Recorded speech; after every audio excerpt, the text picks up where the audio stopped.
Hey, apa kabar guys? Kali ini gue bakal nge-review film horor supernatural, The Snake Woman.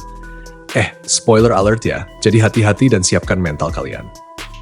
Jadi, ceritanya dimulai di India sekitar tahun 2300 sebelum Masehi. Ada seorang pria yang lagi nyari batu keabadian yang dijaga sama Dewi Ular Kesuburan. Nah, si pria ini nggak main-main, dia malah membunuh kekasih si Dewi, yang adalah seekor ular jantan kesayangan si Dewi. Dia pikir dengan cara itu dia bisa memanggil si Dewi. Tapi ternyata si Dewi malah marah besar karena kekasihnya dibunuh. Dia langsung bunuh si pria itu dan mulai ngejar temannya yang masih hidup. Sementara itu, temannya yang selamat kabur dari hutan dan balik ke sukunya. Dia cerita tentang kemarahan si Dewi dan semua orang di sana langsung panik. Tiba-tiba aja wanita-wanita di suku itu pada keguguran, ternak mereka juga pada kabur. Gak lama satu suku itu dibantai sama si Dewi. Serem banget kan? Nah, sekarang kita fast forward ke masa sekarang. Ada 4 cowok jahat yang nekat masuk ke hutan si Dewi. Pemimpin mereka, si botak yang suka dipanggil Mr. Baldy, punya kanker otak stadium 3 dan dia sering banget kena sakit kepala.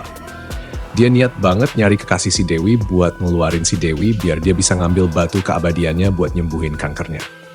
Mereka keluar dari mobil di tengah hutan dan jalan kaki.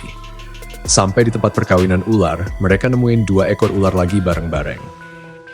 Mr. Baldy nyuruh salah satu anak buahnya buat nangkep si ular jantan, tapi si anak buah nolak. Mr. Baldy nggak pakai lama, langsung nusuk mulut si anak buah. Anak buahnya kabur, tapi Mr. Baldy nggak bisa nembak karena takut ngeganggu ular-ular itu. Akhirnya, dia maksa anak buah terakhir buat nangkep si ular. Karena takut sama balas dendam si Dewi, si anak buah malah bunuh diri. Mr. Baldy cuma bisa ngeledek si ular yang udah ketangkep di kandang. Malamnya, si Dewi Ular berubah jadi wujud manusia buat ngejar orang yang menculik kekasihnya. Di tempat lain, ada seorang detektif yang lagi nonton festival kota bareng penduduk lokal. Dia ngobrol sama istrinya Maya, tapi ternyata Maya lagi nangis di kamar mandi.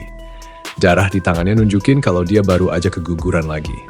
Duh, kasihan banget. Sementara itu, si Dewi Ular udah selesai bertransformasi. Dia bangun dan mengganti kulitnya. Dia nyuri telur buaya dan menelannya utuh-utuh. Pas dia nemuin sekelompok wanita lagi main di sungai, dia diam-diam nyolong baju mereka. Di ruang bawah tanah yang gelap, Mr. Baldy nyetrum kekasih si Dewi.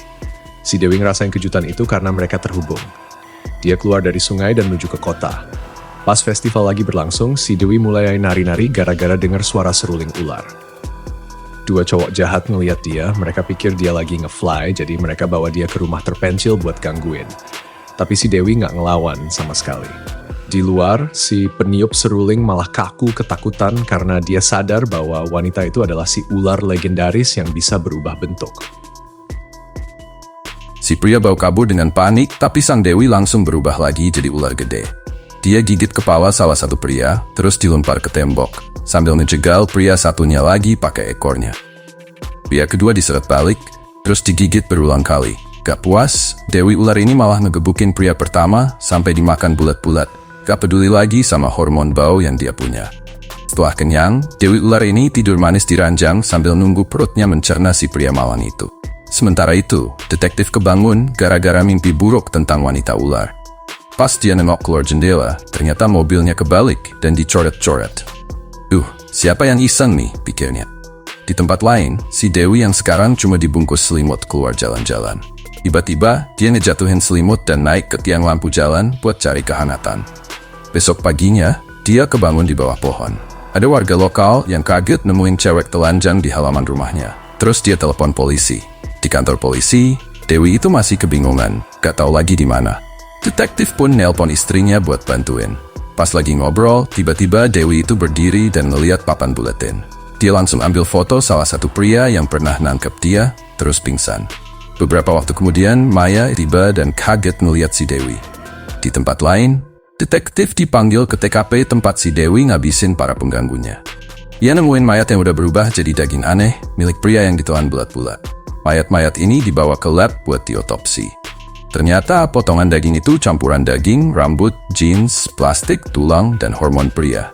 Tiba-tiba ada suara dering telepon dari dalam potongan daging itu. Mereka mutusin buat belah potongan daging buat ngambil telepon di dalamnya. Saat keluar dari TKP, detektif ketemu partner barunya, Mereka bakalan kerja bareng buat kasus ini. Sementara itu, Maya beliin baju baru buat si Dewi. Malam itu ibunya Maya berdoa di altar Dewi di rumah mereka. Dia bilang siap mengorbankan diri asalkan Maya bisa punya anak. Di kamar, Maya sedang naik libidonya dan menggoda suaminya buat bikin bayi. Tapi detektif malah nak mood karena kepikiran sama kasus tadi siang. Dia cerita soal potongan daging aneh yang kayaknya bekas orang ditelan terus diludahin. Maya marah karena ngira suaminya ngarang cerita biar gak bercocok tanam. Malam hari, ada wanita yang hampir diperkosa sama pria jahat, sementara istrinya yang gak kalah jahatnya malah ngawasin sambil nyuruh buru-buru. Untungnya, teriakan pelan si wanita ngebangunin Dewi ular. Dewi langsung ngehajar si pria dan nyelamatin si wanita. Esok paginya, asisten Pak Baldi manggil pawang ular dari kemarin. Pawang itu bilang kalau Dewi udah ada di kota. Pak Baldi langsung nyuruh pawang itu nyetrum ke kasih Dewi. Kejutannya terasa juga sama si Dewi karena koneksi mereka. Pawangnya ketakutan dan kabur, ngeri kalau Dewi bakal balas dendam. Di kota lain, ada pria yang lagi mukulin istrinya. Dia ini ngumpet di dalam rumah, pintu dikunci rapat-rapat, suaminya yang galak di luar diketawain sambil dengar suara-suara keras sama desisan. Anak-anaknya cuma bisa ngintip dari balik jendela, melihat tubuh si suami diseret pergi. Seram banget ya. Keesokan harinya, asistennya Pak Baldi ngomong ke anak buahnya. Tral, si bos punya kanker otak nih, dan dia mau pakai batu keabadian buat sembuhin. Mereka pun cuma ngakak abis, halah si bos kok percaya tahayul begituan, kata mereka sambil lanjut main kartu. Tiba-tiba detektif dapat panggilan buat datang ke TKP. Suaminya yang galak itu dibunuh, dan katanya lukanya tuh kayak gigitan kepala besar yang dipenuhin racun ular. Detektif tiba di TKP nemuin fakta kalau si suami dulunya adalah pemandu hutan yang pernah kabur dari kejaran Pak Baldi. Terus, partner detektif bilang kalau anak-anak tadi malam lihat seekor ular besar nyeret tubuhnya. Partnernya mencoba meyakinkan detektif kalau ini ulah kekuatan supernatural, tapi si detektif cuma ketawa. Serius bro, jangan-jangan lo lagi mabuk nih. Sementara itu di sisi lain, Dewi bangun di rumput dekat sungai. Abis itu dia nyemplung ke sungai, berenang, dan keluar di sebuah kuil. Di sana para biksu langsung ngefans berat sama dia. Dan Dewi pun kasih berkah sebelum dia berganti kulit.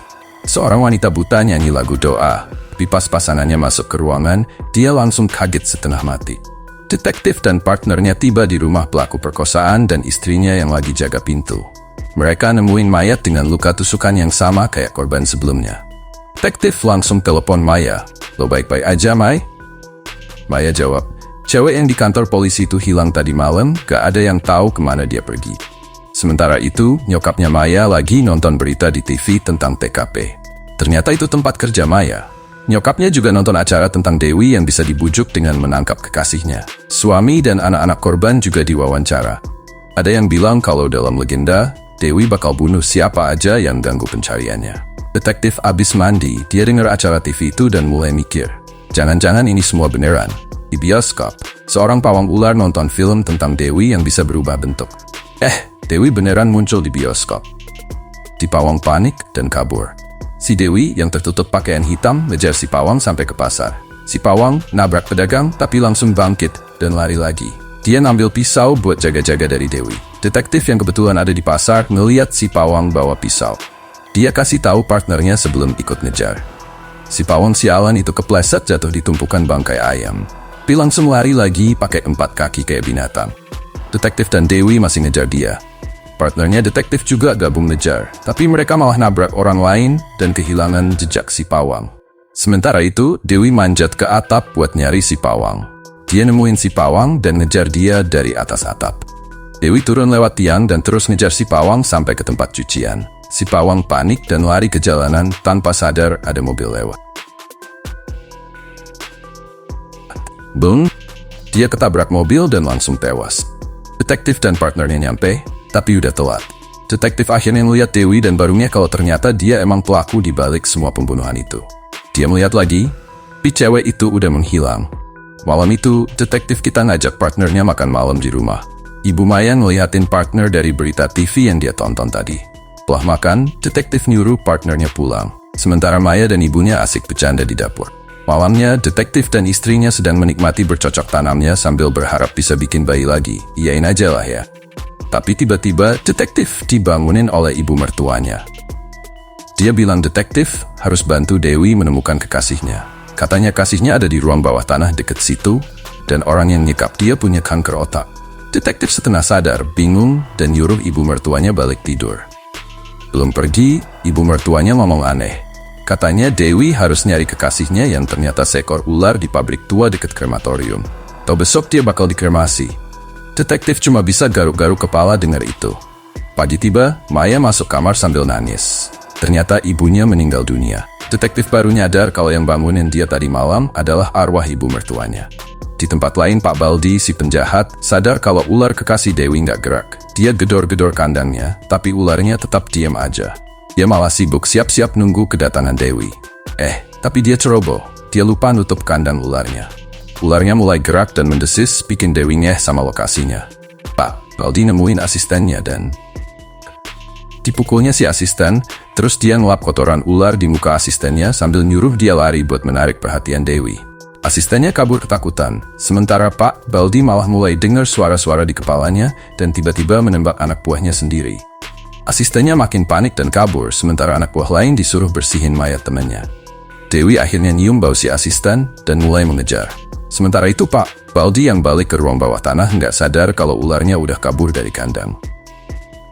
Di rumah, detektif berusaha nenangin istrinya yang lagi berduka.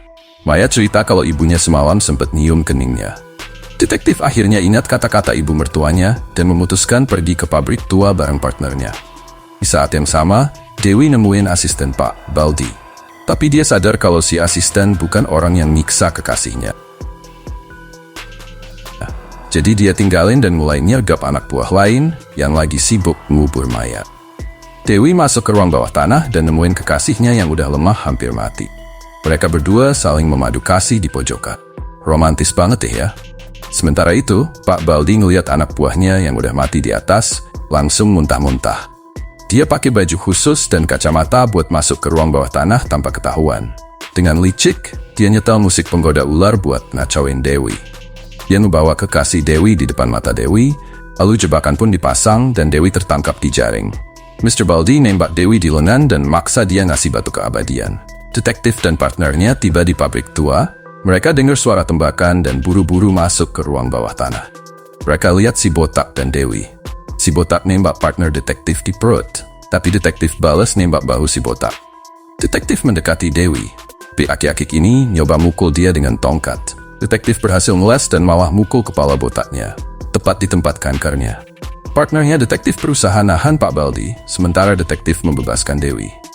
Dia kasih selimut ke Dewi yang langsung merangkak ke arah kekasihnya. Saat detektif lagi sibuk melamun, si botak berhasil kabur dan nembak partnernya lagi. Partner detektif mati di pelukan detektif, sementara kekasih Dewi juga mati di pelukan Dewi. Dengan amarah membara, detektif ngasih bogem mentah ke si botak sampai babak belur. Tapi sebelum dia bisa membunuh si botak, Dewi menghentikannya. Dewi berubah jadi bentuk ular manusia supernya, ngambil Baldi dan ngurung dia di dalam kandang kaca. Kandang itu kejatuhan tombol yang otomatis ngidupin aliran listrik, bikin si botak kesetrum sampai mati di dalam kandang. Detektif cuma bisa nonton saat Dewi pergi dari ruang bawah tanah. Beberapa waktu kemudian, Maya berhasil melahirkan bayi. Ternyata, Dewi ngabulin keinginan ibu Maya buat mengorbanin nyawanya demi kelangsungan hidup bayi Maya. Dewi juga akhirnya bertelur. Dia jaga telurnya sambil nginget-inget kekasihnya yang udah mati.